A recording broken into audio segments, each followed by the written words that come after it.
Bem, boa noite, pessoal. Estou vendo aqui os queridos colegas ingressando aí na nossa live. Vou fazer aqui convidar o professor João Rafael. Queria saber se vocês estão ouvindo bem.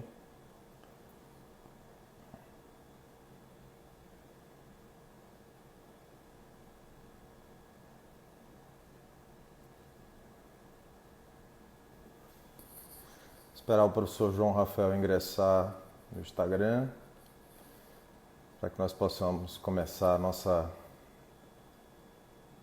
live aqui. Deixa eu mandar uma mensagem para ele aqui no WhatsApp.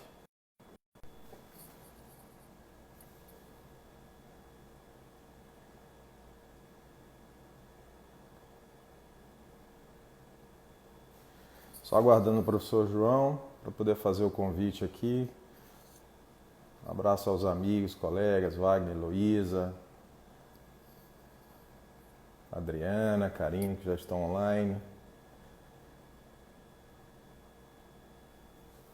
Acho que aqui é o Dr. Christian Cavalcante, professora Heloísa.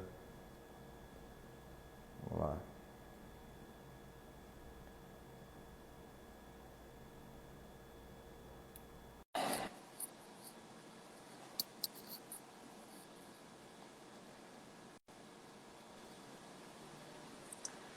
Professor Doutor João, Hugo, boa noite, me ouve bem?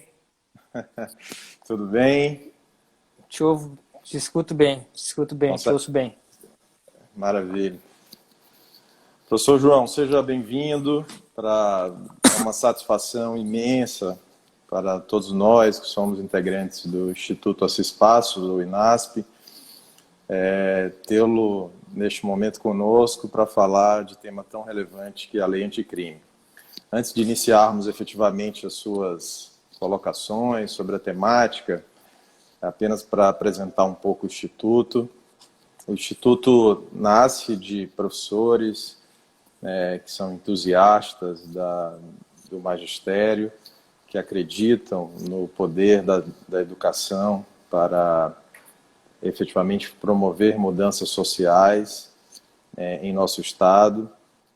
E, por essa razão, o Instituto irá, a partir deste ano, oferecer cursos de extensão, no futuro pós-graduação, cursos com viés práticos, realizar pesquisa, grupos de estudo, e teremos aulas em meios virtuais, em meios digitais, através de plataformas específicas e também presenciais.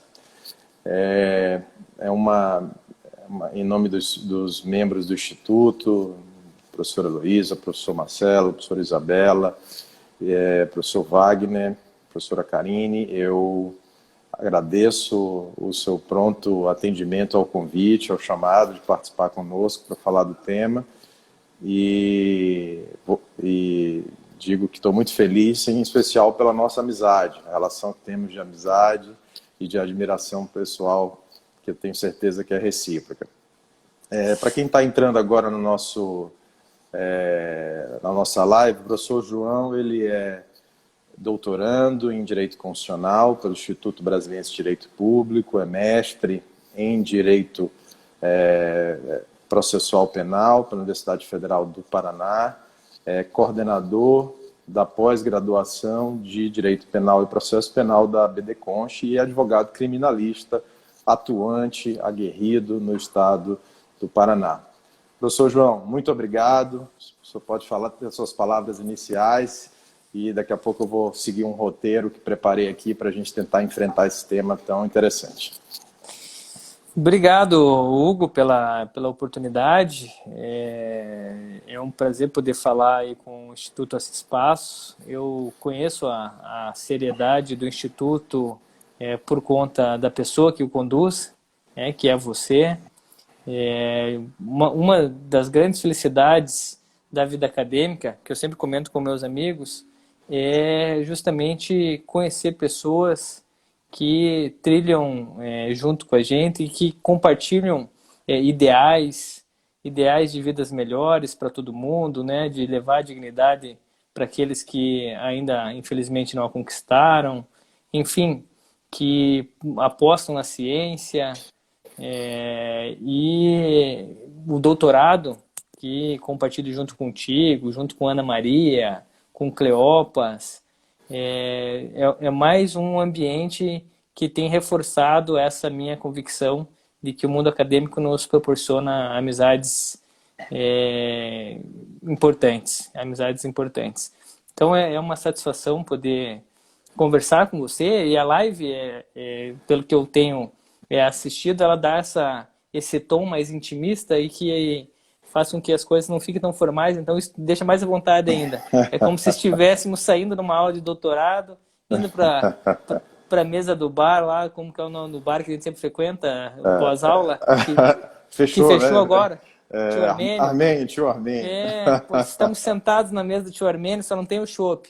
Mas, enfim, isso permite com que o público, meus alunos, que eventualmente estejam acompanhando, meus colegas do interior, que talvez depois entrem aí também para ouvir a nossa conversa amistosa, o pessoal do Maranhão, enfim, permitam compartilhar, às vezes, esse espaço que é um espaço intimista, que sai de uma aula de doutorado e dá frutos de diálogos muito legais, importantes, e que a tecnologia, né, graças, entre aspas, a essa pandemia, tem nos mostrado ser possível, né? Expandir um espaço que inicialmente é intimista, de um diálogo, de uma reflexão, que possa ser levado para muita gente. Professor João, já vejo uma conterrânea ilustre, que a professora Luísa Terra está na nossa live, queria cumprimentá-la. Olha aí, o Zé Luiz também, grande Zé Luiz, um abraço. A professora Luísa tem um coração maranhense, né? E em breve estará conosco aqui também. De modo que de fato é uma felicidade poder passar esse curto espaço de tempo aí com você, nos valendo das tecnologias para dialogar sobre temas tão interessantes. Pois bem, podemos começar então, professor João? Se propôs. A internet eventualmente oscila, mas deu uma pequena oscilada na internet, mas vamos conversar então. Pode ser? Eu estou te ouvindo bem, pode, manda ver. Maravilha. Ok. Professor João, o tema que nós decidimos comentar hoje foi falar um pouco sobre qual o cenário da advocacia criminal após as operações policiais que todos tomamos conhecimento, a exemplo da Operação Lava Jato e as demais consectárias, ou seja, as operações que se desenrolaram após a Operação Lava Jato, e falar um pouco da lei anticrime, né? Então, começo provocando sobre a sua perspectiva para a advocacia nesse cenário pós-Operação Lava Jato e também agora nesse cenário pós-crise de saúde mundial e em especial a advocacia criminal, né? Como a advocacia criminal. E, posteriormente, quero tratar com vocês sobre a vigência da Lei 13.964 de 2009, a popular Lei Anticrime, tratar de alguns temas específicos e colher sua opinião. Vamos lá, Hugo. Vamos começar falando um pouquinho sobre advocacia e Lava Jato, ou advocacia e grandes operações. Eu acho que a gente precisa ter sempre alguma reflexão dessas operações que são tão midiáticas. Tanto uma reflexão do ponto de vista teórico, mas principalmente do ponto de vista prático. O que essas grandes operações nos ensinam, né? E do ponto de vista teórico, talvez nós já tenhamos até algum certo refluxo, por assim dizer, legislativo que vem com o pacote anticrime, a Lei 13.964 de 2019, especialmente no que diz respeito a, agora positivado na lei, que é a figura do juiz das garantias. É uma crítica à Lava Jato, todo mundo sabe, né? Quem acompanhou isso, inclusive pelas próprias mídias, as grandes mídias já divulgavam essa crítica, que diz respeito à mesma figura do juiz que conduz a investigação, lá na frente também conduzir o processo com uma sentença quase certa, para não dizer certa. Então, tem do ponto de vista teórico essas críticas, um juiz que é ativo na parte da investigação e depois vai para o processo. Isso me parece que refluiu na legislação, e agora a gente está com essa figura do juiz das garantias no Código de Processo Penal, embora tenhamos aí a suspensão que foi dada por uma liminar, né, algo bem complicado. A gente assistiu outro dia a aula com o professor Gilmar Mendes, e ele comentava sobre o problema dessas liminares no STF, que suspendem toda uma força e vigência de uma lei que teve um debate, né, parlamentar, enfim, algo complicado, mas daqui a pouco a gente até pode ir para esse assunto. Então, do ponto de vista teórico, se tem algumas críticas. Acho que uma das mais importantes foi justamente essa da figura do mesmo juiz investigar e depois continuar no processo. Tem um estudo muito interessante sobre essa situação em específico, que é de um alemão chamado Bernhard Schunemann. Ele fez um estudo, inclusive empírico, demonstrando, a partir da psicologia, está acenando aí, deu certo? A partir da psicologia social e cognitiva, que o juiz que atua na investigação e tem acesso às informações do inquérito, ele acaba, querendo ou não, comprando essa versão da investigação que é produzida unilateralmente. E depois vai para a fase do processo e, consciente ou não, acaba fazendo ouvidos moucos daquilo que a defesa levanta. Por uma questão, inclusive, psicológica, cientificamente comprovada. A gente, enquanto humano, a gente tende a ignorar aquilo que se contrapõe às nossas ideias, às nossas convicções. Simplesmente ignorar, porque a contraposição ou o efeito contraditório a uma ideia inicial, ela causa uma certa angústia. E tudo que o ser humano quer evitar é angústia. Então, é importante, é quase que necessário que haja um afastamento do juiz que atuou na investigação para o juiz do processo. Então, do ponto de vista teórico, a gente teve essa crítica.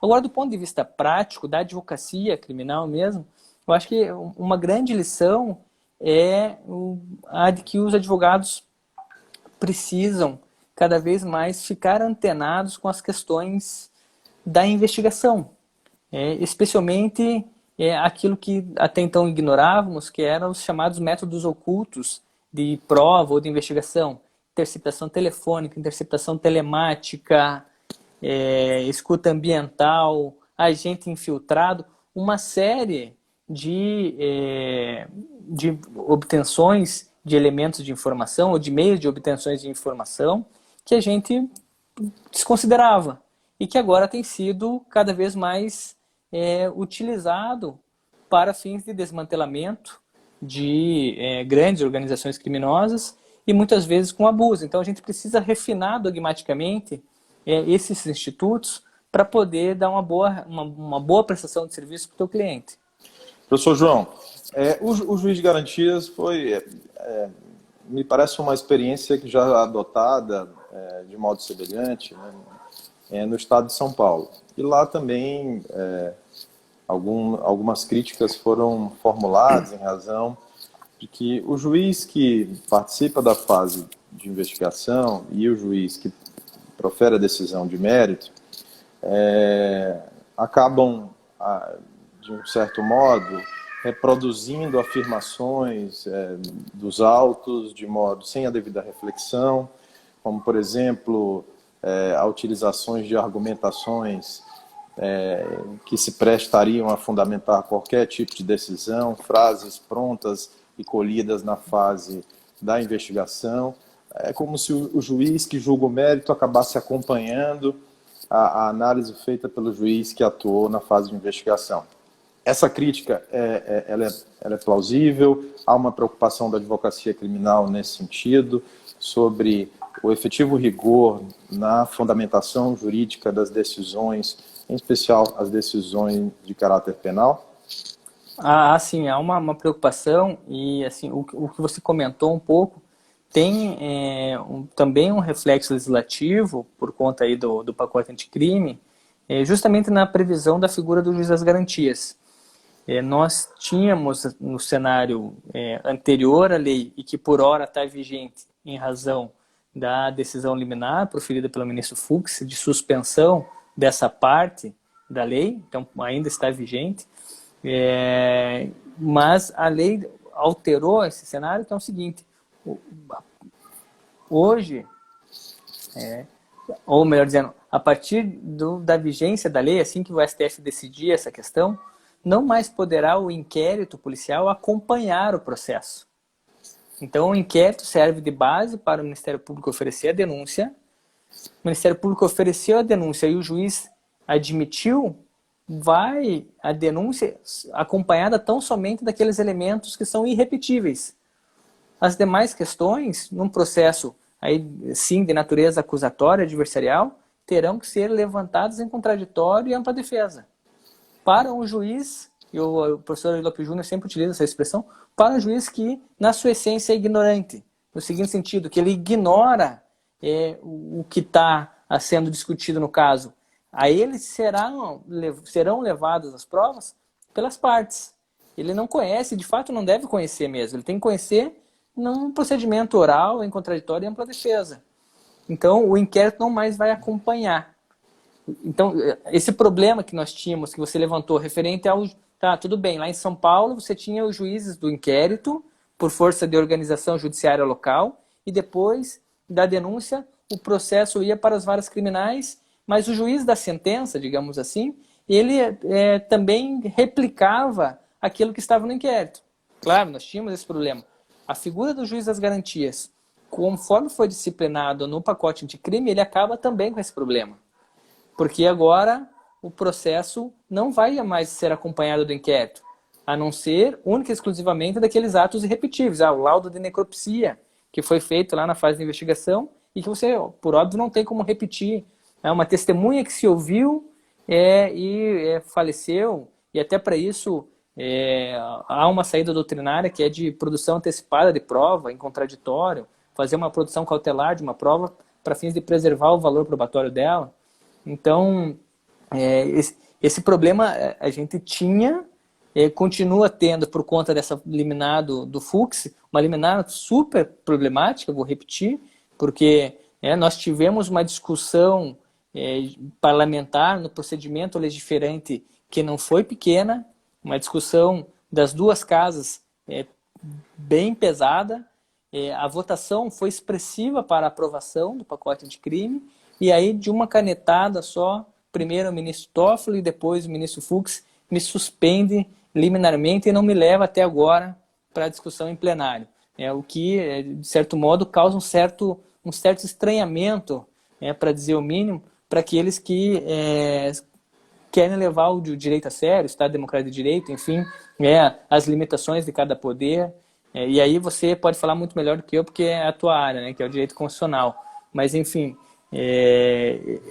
esse cenário tende a ser abolido se o juiz da garantia, da forma que ficou disciplinado, voltar a ter a sua vigência aí depois da deliberação do pleno do STF. Professor João, mudando um pouco, avançando um pouco aqui na nossa pauta, nós acompanhamos aí há décadas análises sobre o nosso sistema prisional, sobre as mazelas do nosso sistema prisional, sobre as efetivas finalidades da pena, as finalidades ou funções oficiais e as não oficiais de uma pena privativa de liberdade, e todas as considerações que, por exemplo, a criminologia crítica faz do papel da aplicação da pena privativa de liberdade em nosso país e também na América Latina, de um modo geral. E a lei anticrime promoveu um aumento do tempo máximo de prisão, né? Nós tínhamos aí o tempo máximo de 30 anos e agora houve um aumento para 40 anos. Qual é a sua análise sobre essa perspectiva da majoração do tempo de prisão máximo em nosso ordenamento jurídico? Então, Hugo, é assim, uma situação bem complicada e complexa a gente falar em quantidade de pena sem ter uma análise mais cuidadosa no que diz respeito às questões criminológicas mesmo, de política, né, de criminologia, de compreender o fenômeno criminoso para aí poder avançar nesse tipo de questão.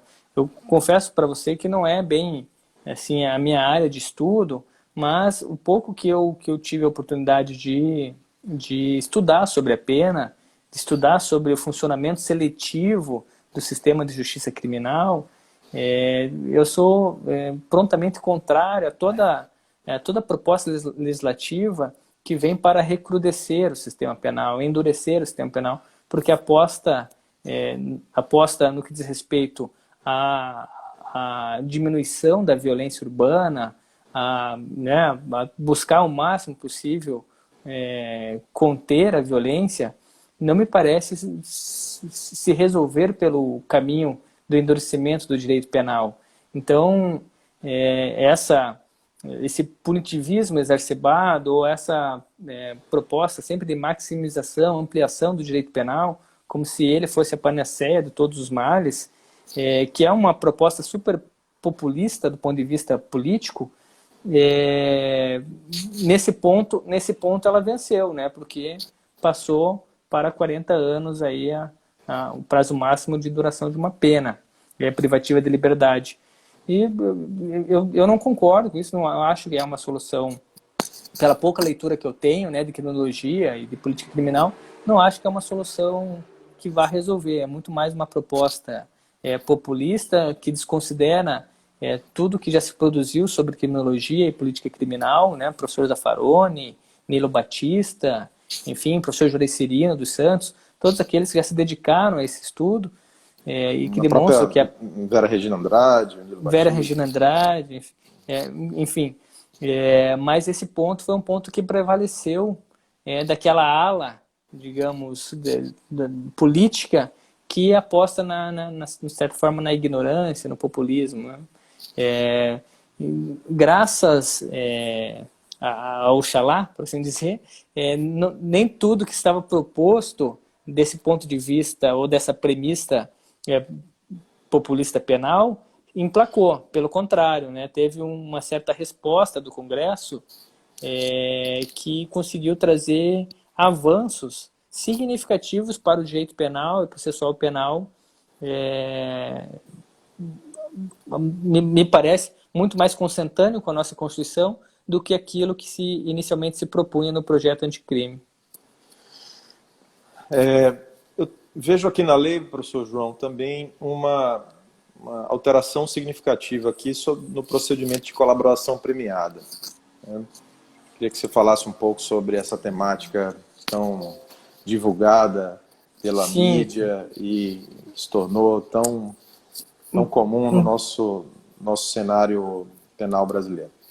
Um bom gancho, Hugo, até para poder refletir sobre a advocacia criminal aí na prática, porque há uma série de críticas teóricas à colaboração premiada, à delação, também chamada de delação, mas é inegável que ela faz parte já da prática criminal e que os advogados precisam, sobretudo, tirar aquela resistência, né? Sobretudo aplacar a resistência que se tem em relação ao Instituto. Porque assim, aí tem algumas teses já de doutorado que apontam para isso. Assim também um mecanismo de defesa.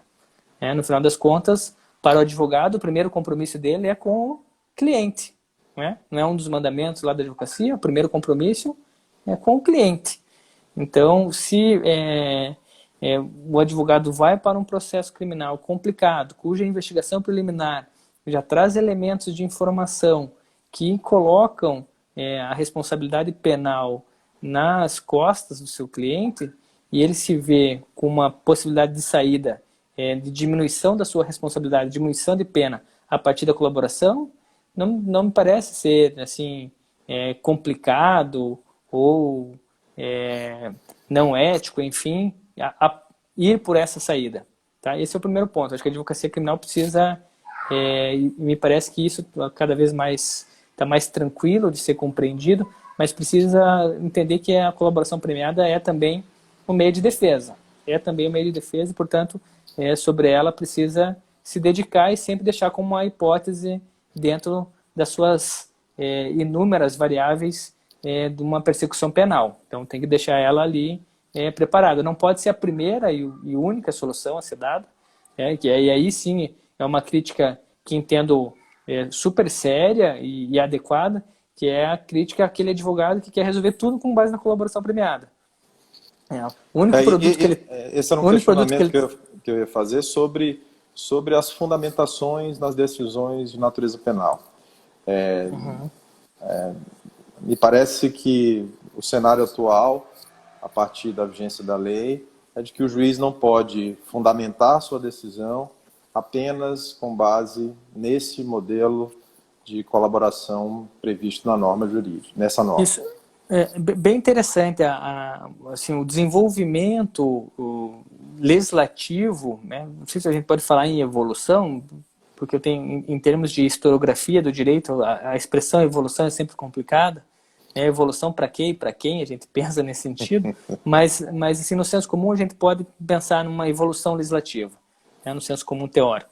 Em termos de tratamento da colaboração premiada, a lei trouxe um avanço significativo, porque ela passa a dizer, por exemplo, que o réu colaborador não tem a obrigatoriedade de falar sobre todos os fatos ilícitos e penalmente relevantes que ele tenha participado na vida. O dever dele agora, que está na lei, é de falar sobre aqueles fatos que estão em investigação. Então, já não há mais a necessidade de ele abrir toda a sua vida, do ponto de vista penal, para que ele consiga uma colaboração. Não é mais um dever dele. Como isso não se tinha disciplinado, não era incomum haver uma exigência de que ele falasse sobre tudo, para que a colaboração dele fosse aceita e surtisse efeitos. Esse é o primeiro ponto. Mas o segundo ponto, e aí sim tem um link com o que você está falando, que de fato, a positivação em lei da natureza jurídica da colaboração premiada. Nós caminhávamos no escuro em termos legislativos e tínhamos alguma produção doutrinária. Agora a lei fala, olha, a colaboração premiada é um negócio jurídico e consiste em meio de obtenção de prova. Então, ela é um negócio jurídico e meio de obtenção. A partir dela, você pode buscar outras provas, mas ela não configura em si como elemento probatório. E aí, no mesmo parágrafo, num dos parágrafos do terceiro A, o terceiro B da lei, num desses parágrafos, vem expressamente o dispositivo dizendo que não pode o juiz se fiar única e exclusivamente na palavra do colaborador para fins de condenação ou aplicação de medidas cautelares, sejam elas reais, né, patrimoniais ou pessoais. Então, também é uma resposta muito adequada às decisões de prisão cautelar ou até mesmo de medidas cautelares reais, que de certa forma também sufocam o investigado e a mim parece assim, uma evidente afronta ao devido processo legal, artigo 5º, inciso 54, mas que estavam sendo tomadas com base na palavra única e exclusiva do colaborador. Então, a colaboração é um meio de obtenção. A partir dela, eu posso ir atrás de outras provas. A partir dela, eu vou buscar as outras provas, mas não considerar como prova em si. Aproveitando a menção às cautelares, a lei institucionalizou a audiência de custódia e também limitou a decretação de prisão preventiva, né? Pode falar um pouquinho mais sobre os requisitos aí da prisão preventiva? Posso. E também um pouco mais sobre a audiência de custódia. Posso. A audiência de custódia já era uma recomendação já de bom tempo da Corte Interamericana de Direitos Humanos, no sentido de que todo cidadão tem o direito de saber presencialmente, oralmente, do juiz que está o prendendo, as razões que está o levando ao cárcere cautelarmente. Até porque isso causa uma diferença significativa do ponto de vista até mesmo do juiz na aplicação de uma medida cautelar dessa natureza. Uma coisa é eu olhar no papel ou no computador e falar, o Hugo desse espaço está sendo acusado.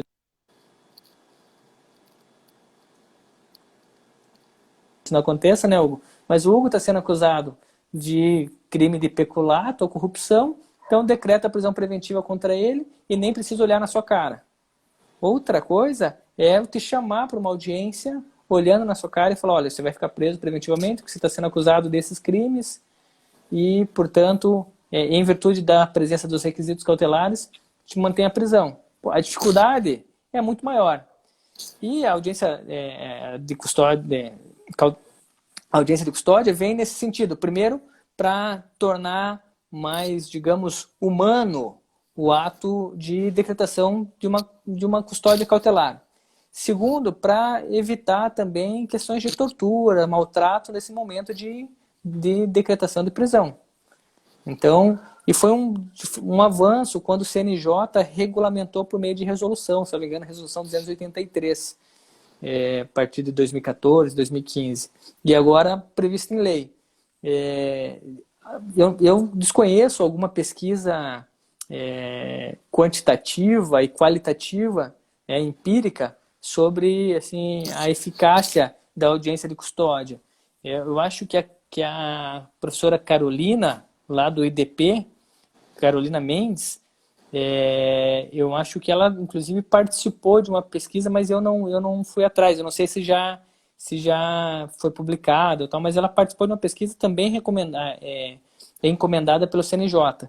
Mas assim, tenho a impressão de que isso evitou significativamente prisões desnecessárias. Prisões preventivas, por exemplo, o sujeito é detido em flagrante, vai para a audiência de custódia, o juiz olhando no olho dele, tendo ele a oportunidade de explicar que trabalha, que tem família, etc., assim, cria maior dificuldade de prisões desnecessárias, prisões abusivas. Então, penso eu que tenha diminuído o número de prisões provisórias, aqui sem ter nenhuma base empírica, só pela minha experiência. Mas, também voltando nessa indagação que você fez, sobre as cautelares, exigência de fundamentação, requisitos cautelares. Fala de perigo contemporâneo. Perigo contemporâneo. Isso, né? Isso. Porque era, de certo modo, um critério da medida cautelar. Você que também dá aula de processo civil, né? Que é tuas grandes linhas aí de pesquisa. E para você decretar uma cautelar, você tem que ter algum risco iminente. Eu não vou decretar uma medida cautelar se eu não tenho nenhum risco. A temporar é do processo e a futura eficácia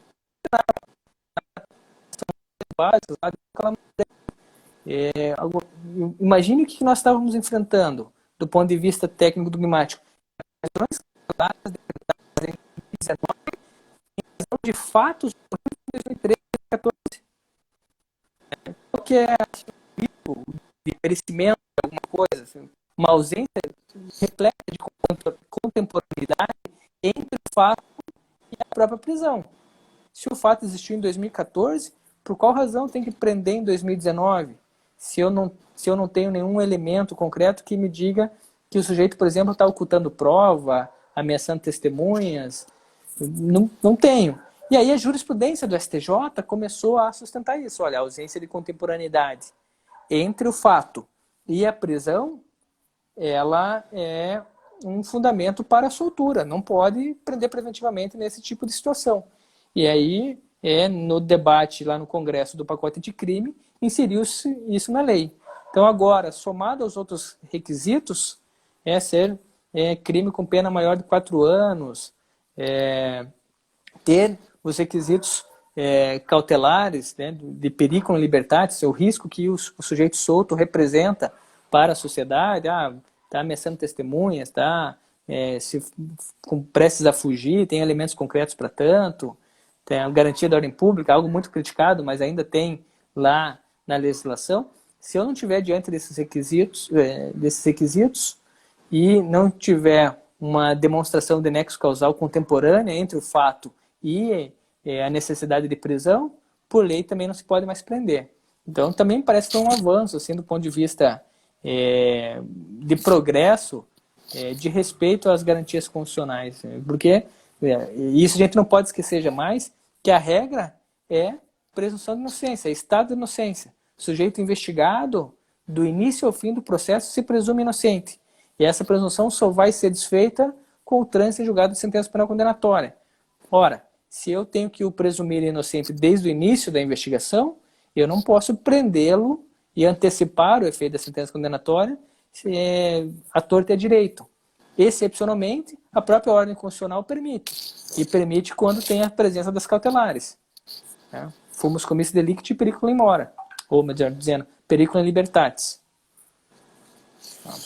Professor João, sobre o Instituto da Não Persecução Penal e o arquivamento do inquérito pelo próprio MP, também inovações ou alterações, né, que impactam aí no exercício da advocacia criminal de modo significativo. Fala um pouco desses dois institutos. Com certeza, com certeza. A não persecução penal, nós já tínhamos ela também em resolução por parte do Conselho Nacional do Ministério Público. Não era ainda assim, muito aplicável, mas já tinha essa possibilidade. Então, talvez se a gente fizer uma pesquisa empírica, a gente consiga encontrar aí alguns estados já com aplicações antes mesmo da lei. E agora está bem regulamentado pelo pacote anticrime, traz também necessidade de aprimoramento do julgado criminal, que vai passar a contar com essa ferramenta, que é uma ferramenta negocial. Aí a justiça tem que ler o livro do professor Vinícius Vasconcelos, que trata da justiça penal negocial. Tem que ler também o livro dele, que trata lá de colaboração premiada, para a gente poder ter condições de manusear esses institutos.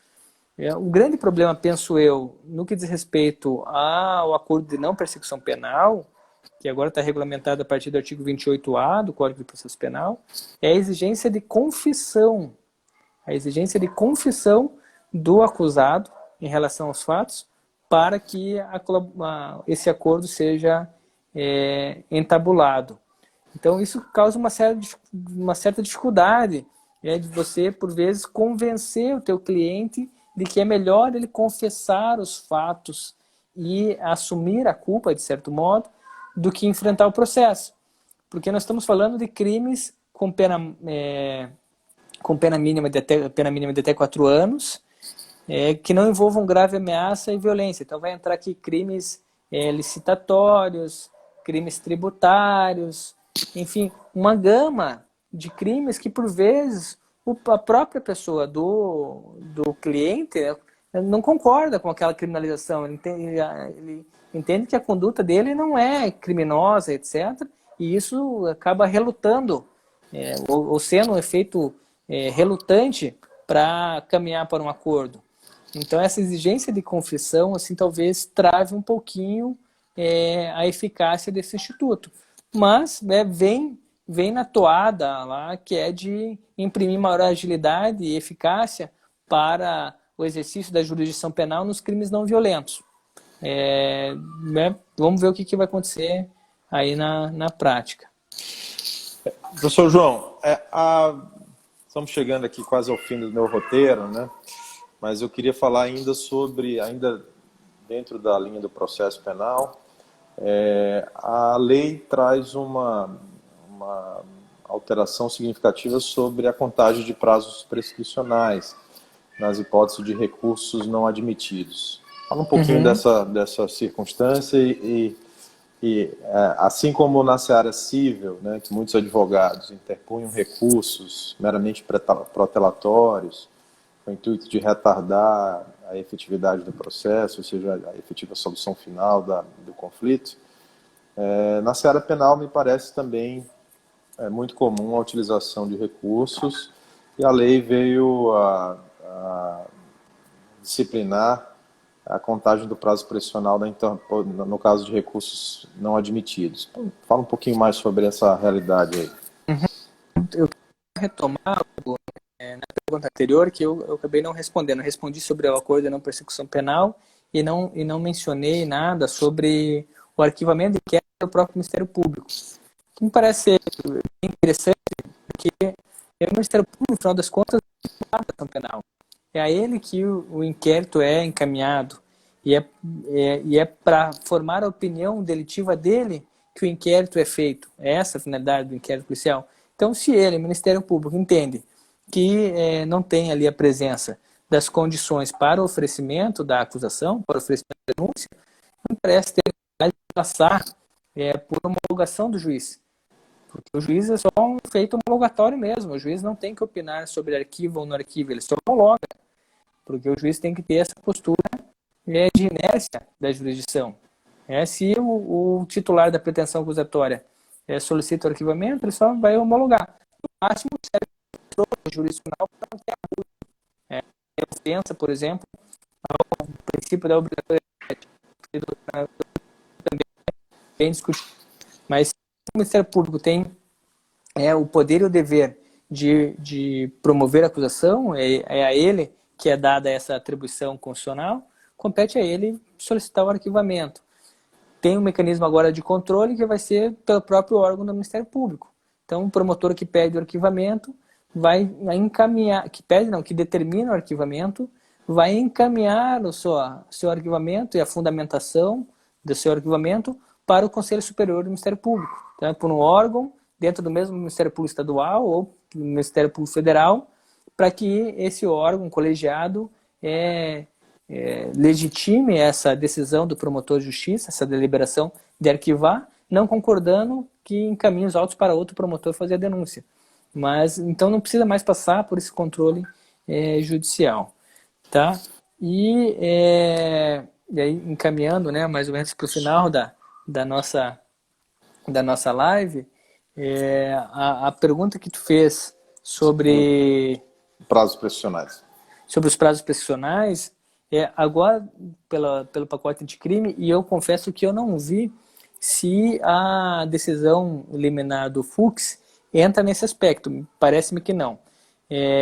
Alterou o 116 do Código de Processo Penal e diz lá que não mais configura como efeito, como decorrência da prescrição, quando o recurso especial ou extraordinário não for admitido ou em caso de embargos de declaração. Também me parece que vem a partir de um equívoco, do senso comum que projeta os problemas relacionados à impunidade no exercício da defesa, no exercício legítimo da defesa. Então, pensar que a prescrição é alcançada por conta do recurso especial e recurso extraordinário ou por conta do recurso de embargo de declaração, cujo prazo é de 2 dias, no caso dos E10, e no caso de recurso especial é de 15 dias, pensar que é aí que está o problema é um pensamento completamente equivocado. O tempo morto do processo é o tempo do gabinete, não o tempo que o advogado tem para recorrer. Então, isso, o que me parece, assim, com todo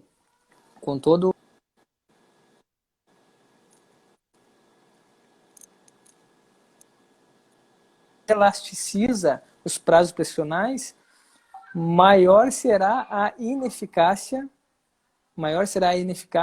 e maior será a demora na prestação jurisdicional por parte do Estado. Porque o Estado fica confortável, agora não tem mais o prazo prescricional para cumprir. E eu dou um exemplo, Hugo, concreto disso, assim, claro sobre isso.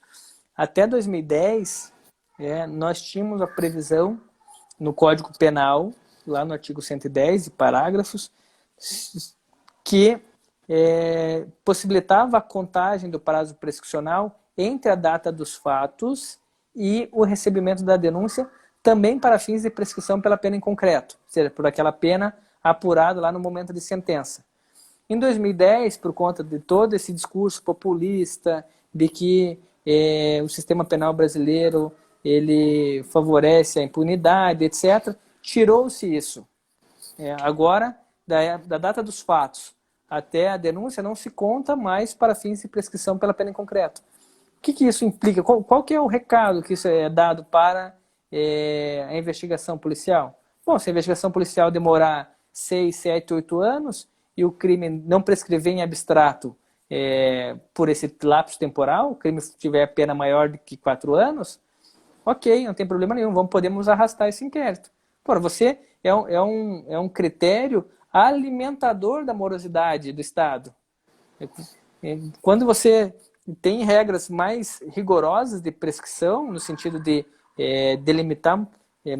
delimitar o exercício do poder punitivo com maior especificidade, colocar mais entraves para o exercício penal, você vai, por outro lado, penso eu, exigir maior celeridade e agilidade da investigação e da própria jurisdição penal.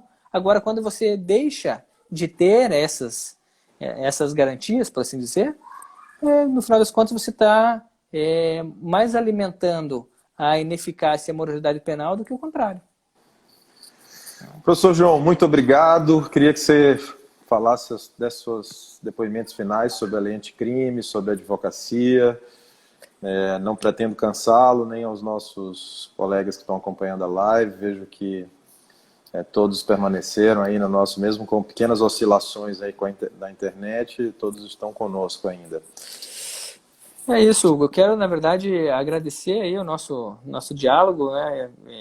É um bom uso da tecnologia, né? Poder trocar ideias de Curitiba a São Luís, com colegas aqui de Curitiba também assistindo aí a live e colegas de São Luís, dizer que a gente, enquanto advogado e também estudante, né, do direito, a gente precisa, de fato, se manter atualizado, estar antenado às discussões que são colocadas para a gente poder ter uma maior reflexão e saber que as reflexões que a gente faz a partir do ponto de vista teórico, intelectual, elas serão, com certeza, arsenal no momento da prática, né, no momento do exercício da advocacia criminal. Enganam-se aqueles que pensam que depois de formado e com a OAB na mão não precisa mais estudar. Eu acho que o recado principal é esse: a gente tem que se manter atualizado, ligado nas discussões, antenado nos debates dogmáticos, teóricos, porque são eles que vão, na ponta, dar a qualidade do nosso serviço. Professor João, mais uma vez manifestar minha alegria de poder compartilhar esse momento. Queria dizer que o Instituto está à sua disposição. Vamos idealizar aquele curso presencial para que você venha a São Luís e também os cursos em meio digital. Também queria reforçar e ressaltar o nosso interesse da parceria com a BD Const, que nós já tínhamos conversado offline, né? E dizer que as portas estão abertas, que você é muito bem-vindo no Maranhão. Em São Luís será uma satisfação recebê-lo por aqui. Obrigado, Hugo.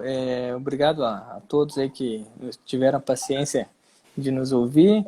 É uma satisfação poder contribuir aí com o Instituto a esses passos.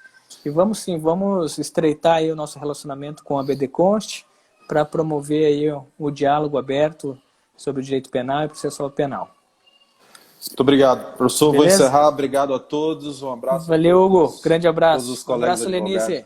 Beijo. Um abraço. Tchau, tchau. Valeu. Tchau, tchau.